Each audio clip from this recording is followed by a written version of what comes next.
Iran Israel সংঘাতের তীব্রতা ধীরে ধীরে বাড়ছে। দুই দেশই পাল্টাপাল্টি ক্ষেপণাস্ত্র হামলা চালিয়ে যাচ্ছে। সম্প্রতি ইসরায়েলে আবারও ক্ষেপণাস্ত্র হামলা চালিয়েছে ইরান। এটিকে ইসরায়েলের অপরাধের ন্যূনতম শাস্তি বলে উল্লেখ করেছেন ইরানের সর্বোচ্চ ধর্মীয় নেতা আয়াতুল্লাহ আলী খামেনি।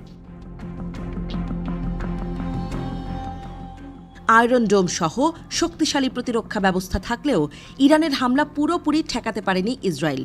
কিন্তু দীর্ঘদিন ধরে বহু ধরনের নিষেধাজ্ঞায় থাকা ইরান কিভাবে অস্ত্র পাচ্ছে বা তৈরি করছে? ইরানের আধুনিক সামরিক কাঠামোর সূচনা হয় রেজা শাহ পাহলভির আমলে ১৯২০-এর দশকে। তিনি সেনাবাহিনীতে আধুনিকতা আনতে ইউরোপ থেকে অফিসার প্রশিক্ষণ চালু করেন এবং দেশজ জেনারেল স্টাফ ও স্ট্র্যাটেজিক পরিকল্পনা তৈরি করেন। কিন্তু ১৯৭৯ সালের ইসলামী বিপ্লব পরবর্তী সময় থেকেই ইরান তার সামরিক চিন্তাধারায় মৌলিক পরিবর্তন আনে।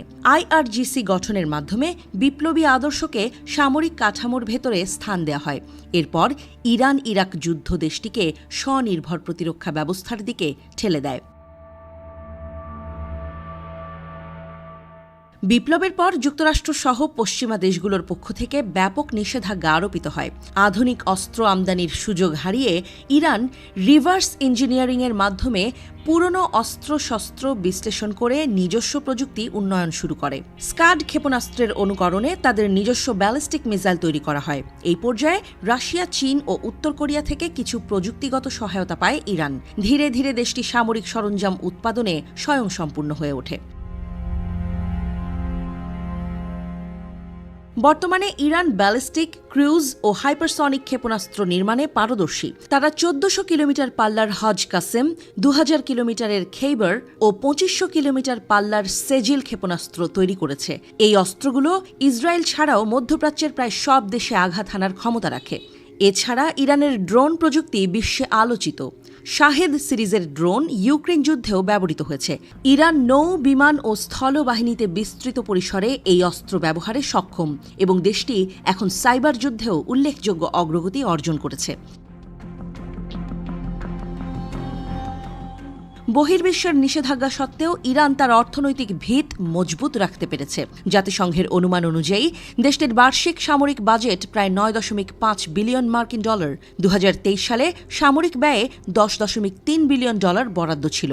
ইরান বিশাল তেল ও গ্যাস সম্পদের মালিক। বিশ্বের প্রায় ২১% তেল সরবরাহ হরমুজ প্রণালী হয়ে ইরানের ওপর নির্ভর করছে। তেল বিক্রি, নিষিদ্ধ পথে অস্ত্র ও প্রযুক্তি রপ্তানি, বৈদেশিক লেনদেন ও কিছু কালোবাজার নির্ভর ব্যবস্থার মাধ্যমে ইরান নিজ অর্থনীতি সচল রেখেছে। ইরানের সর্বোচ্চ নেতা আয়াতুল্লাহ আলী খামেনি সামরিক ও পররাষ্ট্রনীতির একচ্ছত্র নিয়ন্ত্রক। তার নির্দেশনায় সেনাবাহিনী ও আইআরজিসি পরিচালিত হয়। তিনি সামরিক শক্তিকে একটি ধর্মীয় ও জাতীয় গর্বের প্রতীক হিসেবে প্রতিষ্ঠা করতে সচেষ্ট। জনসমর্থন সবসময় না পেলেও এই রাষ্ট্রীয় কৌশল ইরানের অস্তিত্ব রক্ষার দৃষ্টিকোণ থেকে কার্যকর। ভবিষ্যতে ইরান আরও উন্নত ড্রোন, স্যাটেলাইট ও হাইপারসনিক প্রযুক্তি অর্জনের পরিকল্পনাও করছে।